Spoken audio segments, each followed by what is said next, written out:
Hi, welcome to DittDott. My name is Amanda. Tonight, I am cooking a dish that I made as one of the very first dishes that I did on DittDott about 7 months ago. My channel's still kind of baby, it's only 8 months, but when I rewatched that video, wow, I've seen some improvement. And here's a shout out to those OG subscribers that saw something in me, and for the ones that continue to keep seeing things in me. And I hope when I watch this video in another 8 months to a year, I even now think at that point that I'm improving, because that's, a lot of what this whole channel is about. Anyway, enough about me. Let's get to cooking, all right? I make this dish quite often, and one of the things that I absolutely love about it is how fast it is. So I got an onion that I just cut in half and sliced. So I'm gonna go ahead and get it going in the skillet. I just cut off both ends, peeled it, and just running my knife across to do half moon shapes. I put some avocado oil in my skillet. I like using avocado oil because it can get up to pretty high heat without burning. And we're just gonna break up these onions. We wanna give them a nice caramelized color. So I'm just messing with these around to break them up.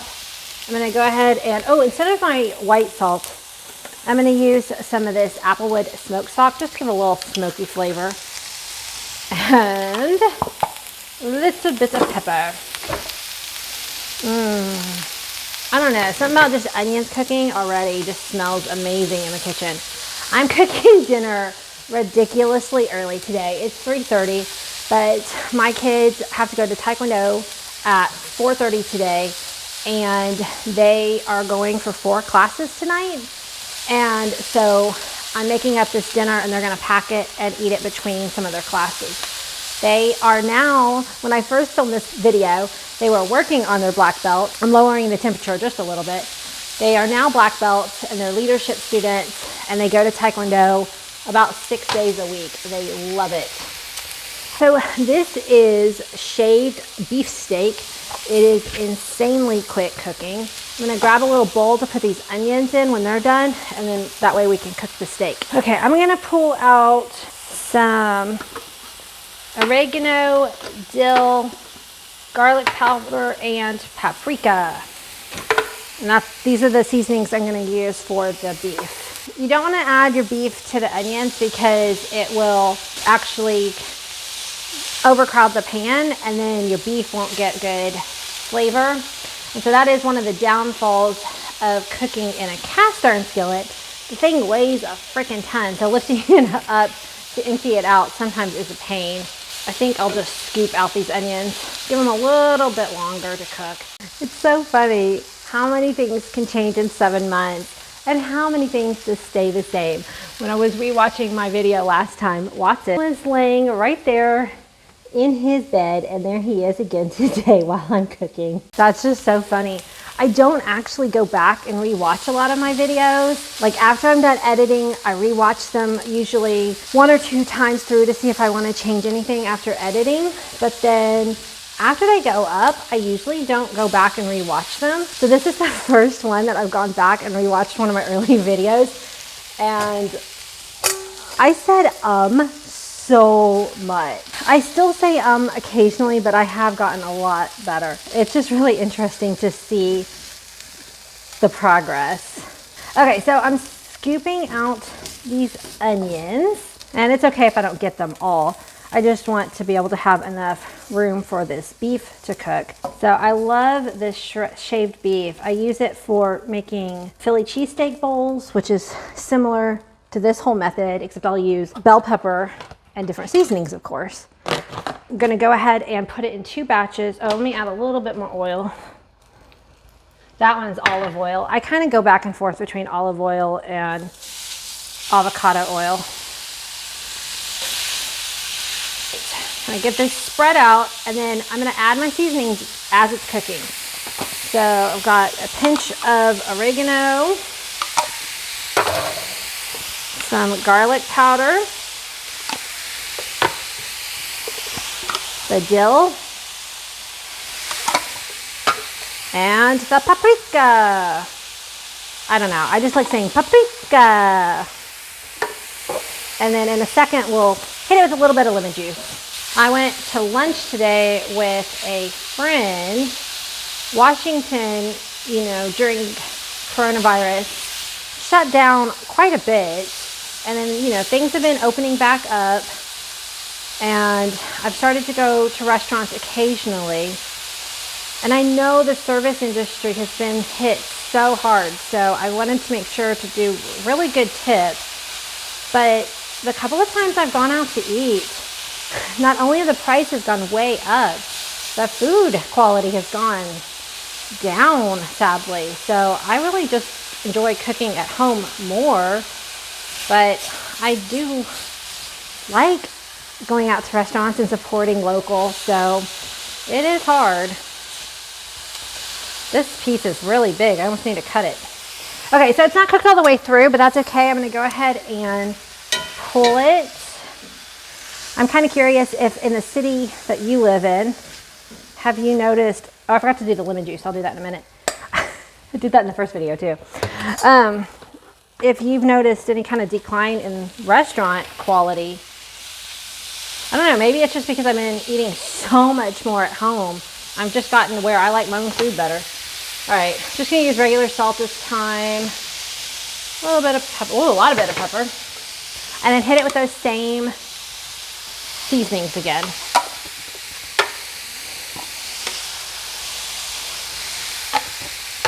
Garlic powder, dill, and you gotta say it, paprika. Last time I did the tzatziki as a separate video, but it's so simple and easy to use, and it goes so well with this dish.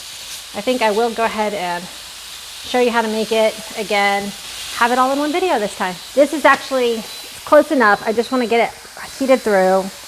I'm gonna add a little bit of lemon juice. That'll help deglaze the pan. Deglaze the pan just means that any kind of meat bits that have started to stick to the bottom, that liquid will help pull up and will add flavor to the dish. And we add everything back in.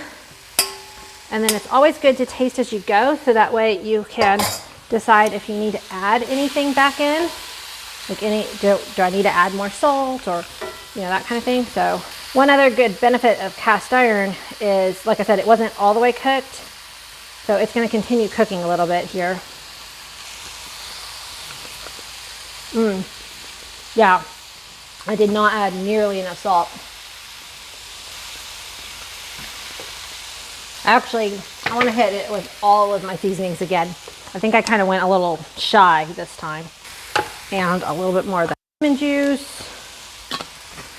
Yeah, as you know, I don't cook with recipes, but that's why tasting is so important, because that way you can adjust as you go. If it doesn't have the right seasoning, just keep on adding. And it's always good to go under than over, because it's much, much more difficult to remove too much salt. There are some tricks. The meat this time is just really big pieces. Usually this meat comes already cut into like smaller pieces, but okay, let's try this again. Oh yeah, that's good. Okay, I just needed more seasoning. So good.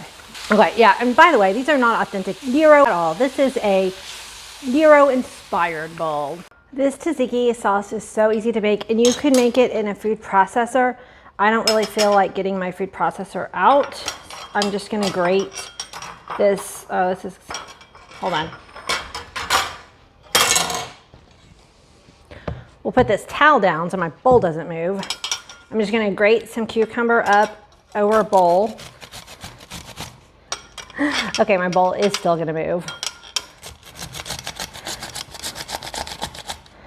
You have to be very, very careful with this. Is my absolute favorite grater. I really love it, but it is mega sharp. So very careful. A box grater would be good for this too. Just, I think it'd be a little safer. Or a bigger bowl, but I don't do anything easy, do I? I think I'm getting cucumber on me too. It's easy, she said. It's so easy. It's just super messy too. Who does this? Who else does this? Like, I'd rather just make this giant mess than get out my food processor, which I asked for my birthday, and I'm super grateful for. And I absolutely love my food processor, but I have to really want to get it out. Then I'm going to take all of this cucumber over to my sink and squeeze it out. Here, you get to see my messy sink again. I don't show my sink off in very many videos because it's always messy. So I'm just squeezing. My mom's birthday party was this last weekend, and we're still behind on dishes. I made homemade gumbo and got, I don't know, somehow it was just the cake dishes and the gumbo dishes. I just got everything super dirty. Wash my hands up. And the next step. Sadly, that is all that's left of the cake that my daughter made.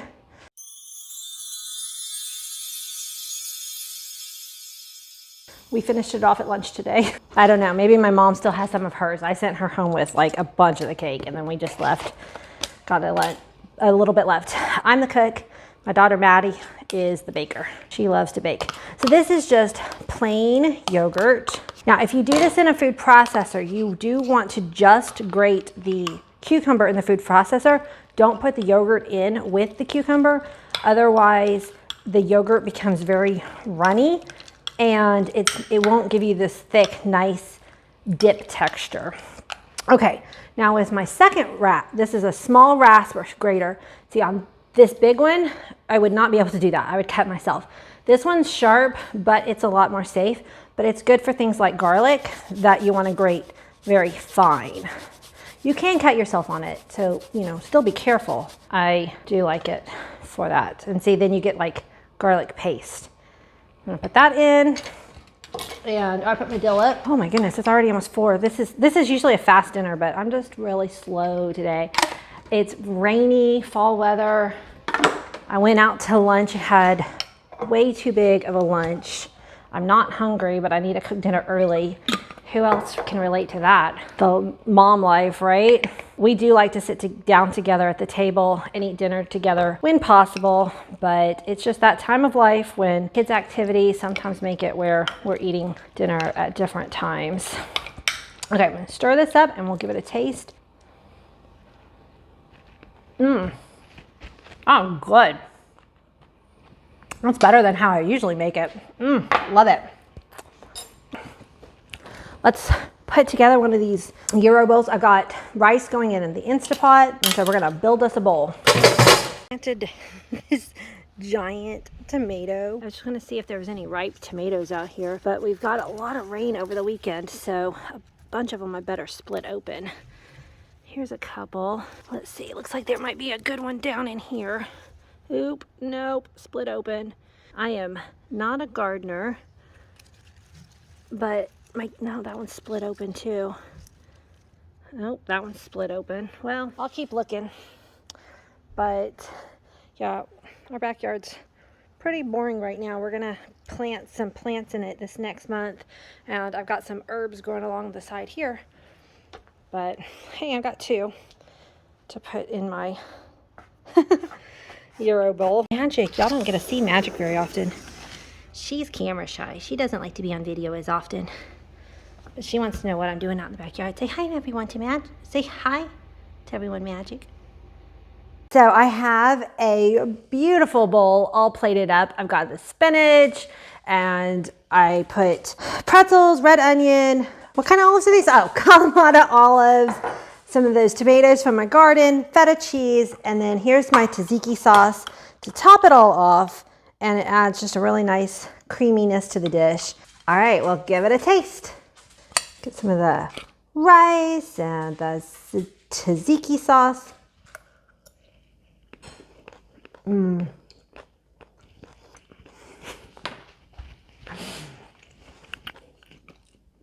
I love the lemon juice in the meat and all the oregano flavorings, and this is gonna be really good. I gotta call the family down. Well, the girls took theirs in thermoses to class.